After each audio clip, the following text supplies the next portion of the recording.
በስመ አብ ወወልድ ወመንፈስ ቅዱስ አሐዱ አምላክ አሜን። ሕሙማን ይፈቅድዎ ለዐቃቤ ሥራይ። የታመሙ ሰዎች መድኃኒት ይፈልጋሉ።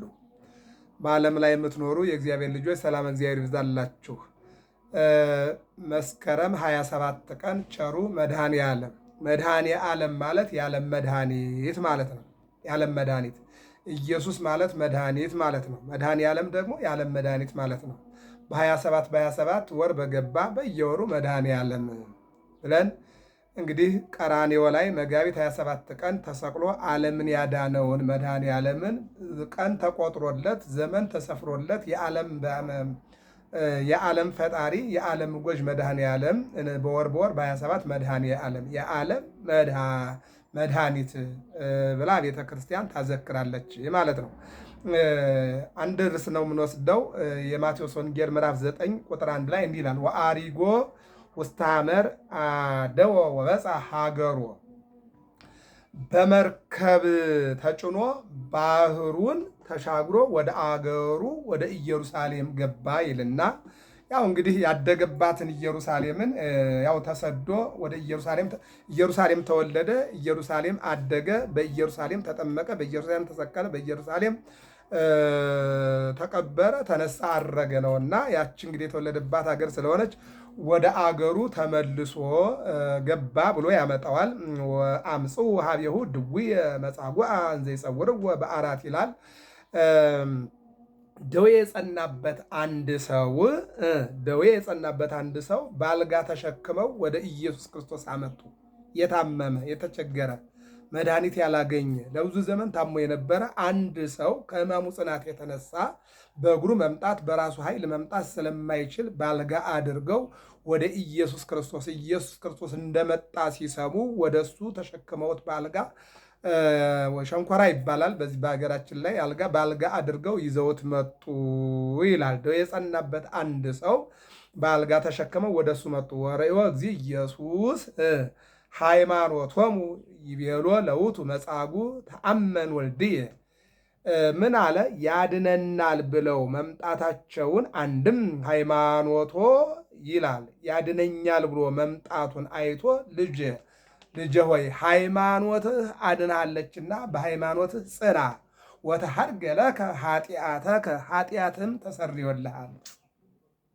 በእውነት በየሆስፒታሉ በየጸበሉ የሚንከራተቱ ወገኖቻችን እግዚአብሔር ምሕረቱንና ድህነቱን እንዲሰጥልን መልካም ፈቃዱ ይሁንልን። ዛሬ ከጸበል ጋር እንደ ጸበል የሚታገሉ በየሆስፒታሉ ከሆስፒታል ወደ ሆስፒታል ከዶክተር ወደ ዶክተር ከመድኃኒት ወደ መድኃኒት እየተዘዋወሩ አልድን ብለው ገንዘባቸውን እየጨረሱ የሚሰቃዩ ብዙ ወገኖች አሉ። ስለዚህ እግዚአብሔር አምላክ መድኃኒቱን እንዲያቀርብላቸው መልካም ፈቃዱ ይሆንልን። ምን አለ?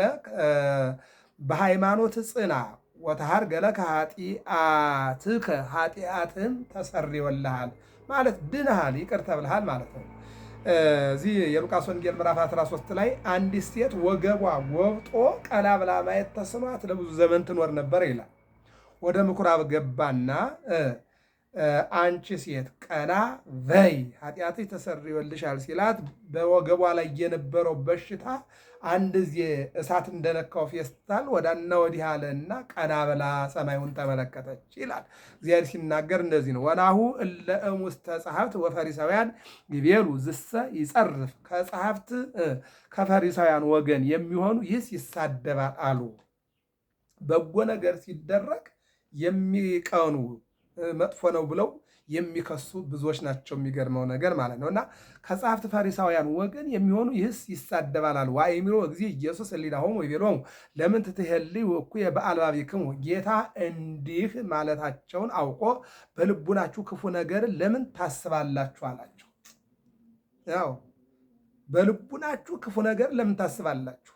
የታመመ ሰው ቢድን፣ የተራበ ቢበላ፣ የተሰደደ ቢመለስ፣ የቆሰለ ቁስሉ ቢረግፍለት፣ ለምጽ ያለበት ቢነጻ፣ ጎባጣው ቢተረተርና ቀና ብሎ ቢሄድ፣ አይነ ስውሩ አይን ቢያገኝ፣ እጅ የሌለው እጅ ቢያገኝ፣ እግር የሌለው እግር ቢያገኝ፣ ሀብት የሌለው ሀብት ቢያገኝ ምንድን ነው ችግራችሁ አለና ዙሮ ይናገራቸው ጀመረ ይልና ምንት ይቀልል እምብሄለ ታድገ ለከ ወእምብሄለ ተንስ ወንስ አራተከ ወውር ተነስተህ አልጋህን ተሸክመህ ሂድ ከማለትና ኃጢአትህ ተሰርዮልሃል ከማለት ማናቸው ይቀላል አለና ያናግራቸው ጀመረ። ከመታይምሩ ከመብጉህ ሎቱ ለወልደ እጓለ እመሕያው ይህድግ ኃጢአተ በዲበ ምድር። ለሰው ልጅ ለክርስቶስ በዚህ ዓለም ኃጢአት ማስተስረይ እንዲቻለው ታውቁ ዘንድ ኃጢአት ከማስተስረይ ድውይ መፈወሱን ማብለጡ ነው። ሁሉስ የጌትነት ሥራ አይደለም ወይ ቢሉ ኃጢአት ሲሰረይ አይታይም፣ ድውይ ሲፈወስ ይታያልና ሰውም ካላየው ያየውን ማድነቅ ልማድ ነውና ሰው በሚያደንቀው ነገር ተናገረ ይለናል። አንድም ኃጢአት ተሰረየልህ ከማለትና ተነስተህ አልጋህን ተሸክመህ ሂድ ከማለት ማን ይቀላል? ምንስ ይቀላል? የትኛውስ ይከብዳል? አዎ ብሎ ይጠይቃል ወንጌላዊው። እንግዲህ ድውይ ሲፈውስ አይታችሁ ኃጢአት ያስተሰርያል አትሉም አላቸው። ሞተ ሥጋ ለሞተ ነፍስ ምልክት እንደሆነ ድህነተ ሥጋ ለድህነተ ነፍስ ምልክት ነውና ወእምዝ ይቤሎ ለውቱ መጻጉዕ ተንስ ወንሳ አራተከ ወሁር ቤተከ። ጌታም መለሰና እንዲህ አለው፣ በሽተኛውን ተነስተህ አልጋህን ተሸክመ ወደ ቤትህ ሂድ አለው። የሚገርም ነገር ነው። በዚህን ጊዜ ነው እንግዲህ እነዚያ ሰዎች ተናደዱ። ለ38 ዓመት ሙሉ አልጋ ላይ ተኝቶ የነበረ ሰውዬ አልጋውን ተሸክመ ሂድ ተሸክሞ እንዲሄድ ሲያዘውና አልጋውን ተሸክሞ ሲሄድ ሲያዩ ተናደዱ ይላል። ደዌ ተረፈ ደዌ የለበትምና ፈውሱ ከአቀብተ ሥራይ ልዩ ነውና እነዚያ አዳነን ካሉ በኋላ እህል ይቅመስ፣ ይዋል፣ ይደር፣ ይጽናና ይላሉ። እሱ ግን ተረፈ ደዌ የለበትምና አንድም እነዚያ አዳነ ብለው የሚጠጣ ወይም ደግሞ የሚበላ እናቅርብ ይላሉ። እሱ ግን ይህ ሁሉ የለበትምና ተነስተህ አልጋህን ተሸክመህ ሂድ አለው። መርፌ ተወጋ፣ ታብሌት ውሰድ፣ አልጋ ላይ ተኝተ ሰንብት፣ ምግብ ብላ፣ ውሃ ጠጣ የሚል ባህሪ የለውም። ተነስተህ አልጋህን ተሸክመህ ሂድ ድነሃል ነው የሚል እግዚአብሔር ነው የሚለው። ተነስተህ አልጋህን ተሸክመ ሂድ አለው። ወተንሥኦ ነሥአ አራቶ ወሖረ ቤቶ። ተነስቶ አልጋውን ተሸክሞ ወደ ቤቱ ገባ። የእኛን ሕይወት እግዚእ ላይ ያድርግልን መድኃኔዓለም። ወርእዮሙ ሕዝብ አንከሩ። ሕዝቡም አይተው አደነቁ። ወአይኮትዎ ለእግዚአብሔር ዘወሀበ ከመዝ ስልጣነ ለሰብእ። ለሰው እንዲህ ያለ ስልጣን የሰጠ ማለት አላመኑም ቢሉ እንዲህ ያለ ነቢይ ያስነሳልን ብለው አምነዋል ቢሉ ለራሱ ድህነት ይሻ የነበረ ሥጋን ከባህሪ ልጅህ ጋራ አዋህደህ ለሌላ ድህነትን እንዲያድል ያደረግከው ብለው እግዚአብሔርን አመሰገኑት ይለናል። በእውነት ስለተደረገልን ነገር እግዚአብሔርን ከማመስገን የሚበልጥ ነገር የለምና እግዚአብሔርን አመስግነን እንድናልፍ እግዚአብሔር ይርዳል። ወሐሊፎ እግዚእ ኢየሱስ እምኢየረከበ ብእሴ እንዘ ይነብር ውስተ ምጽባሕ ዘስሙ ማቴዎስ ይላል። ማርቆስ 2 ሉቃስ 5 ላይ እና ጌታችን ኢየሱስ ክርስቶስ ከዚያ አልፎ ሲሄድ ማቴዎስ የሚባል ሰው ከሚያስገብርበት ቦታ ተቀምጦ አገኘው ይላል። ማቴዎስ ገበያ በር ላይ ቁጭ ብሎ ግብር ይሰበስብ ነበረ፣ ቀረጥ ይሰበስብ ነበረ። ከዚያ ላይ አገኘው ይላል። ማንን? ማቴዎስን ሲያስገብር ሲሰበስብ ብር ማለት ነው። ለምድራዊ ንጉሥ ግብር እየሰበሰበ ቀረጥ እየሰበሰበ አገኘው ይለናል። ምን አለው? ሲያስገብር ሲያገኘው ምን አለው? ወይቤሎ ትልወኒ ተከተለኝ። ለጊዜው በእግር ተከተለኝ፣ ኋላዬ በስራ የሚሰለኝ ሊለው ቀጠለና ምን አለው? ተከተለኝ ማለት ለጊዜው በእግር ፍጻሜው ግን በግብር ምሰለኝ አለው። እንዲሻው ከፍጹምነት እንዲደርስ አውቆ ወተንሥኦ ተለወ ተነስቶ ተከተለው ማለት ለጊዜው በእግር ፍጻሜው በግብር መሰለው። አንድም ሊመስለው ተከትሎት ተጓዘ። ማነሱ? ማቴዎስ። ከየት ተገናኝተው? ገበያ ላይ ምን እያደረገ? ቀረጥ ግብር ለምድራዊ መንግስት እየሰበሰበ። ከዚህ በኋላ ቀረጥ ብር ሳይሆን ሰው ትሰበስባለህ ብር ሳይሆን የሰው ልጆችን ወደ እኔ ታመጣለህ አለና ለጊዜው በእግር ተከተለኝ፣ ፍጻሜው ግን በስራዬ ምሰለኝ። እኔ ዓላማዬ ሰውን ሰብስቦ ወደ በረት አድርጎ ማዳን፣ ማብላት፣ ማጠጣት፣ መንግስቴን ማውረስ ነውና አንተም ደግሞ ህዝቡን ወደ እኔ እንድታመጣ ተከተለኝ ብሎ አስከተለው የሚለን ይቀጥልና ወንዘ ይረፍቅ ውስተ ቤት ናሁ መጹ ብዙሃን ኃጥአን መጸብሃን ሄደና በማቴዎስ ቤት ገባ። በማቴዎስ ቤት ገብቶ ማቴዎስን እየባረከ ማዕዱን እየባረከ ቤቱን እየባረከ ሕይወትን እየለወጠ ባለበት ሰዓት ላይ ከቤት ገብቶ ሲበላ ብዙ ኃጥአን መጸብሃን መጡ። ወረፈቁ ምስለ እግዚእ ኢየሱስ ወአርዳኢሁ ከደቀ መዛሙርቱም ከሱም ጋራ ተቀምጠው በሉ። እንዲያው አይደለም ተከተለኝ ካልከኝስ ከቤት ገብተህ ምሳ ብላልኝ ብሎታል። የቤቴን ትዳር ያየ እንደሆነ አክብሮ ያኖረኛል ብሎ አሁን ዛሬ ለጌታ የሚያደርሰው ፈረሱን፣ በቅሎውን፣ ሎሌውን፣ ገረዱን አብዝቶ እንዲታይ አንድም ትምህርተ ምናኔ ነው። ስለዚህ ኤልሳ ኤልያስን ተከትሎ እንደሄደ እንዲሁም ደግሞ ፊልጶስ ናትናኤልን ጠርቶ እንዳስከትለው እንደዚያም ወርእዮሙ ጸሐፍት ወፈሪሳውያን ይቤልዎሙ ለአርዳኢሁ ለምንት ይበልዕ ሊቅክሙ ምስለ ኃጥአን ወመጸብሃን። ጸሐፍት ፈሪሳውያን አይተው መምህራችሁ ከኃጥአን ከመጸብሃን ጋር ለምን ይበላል?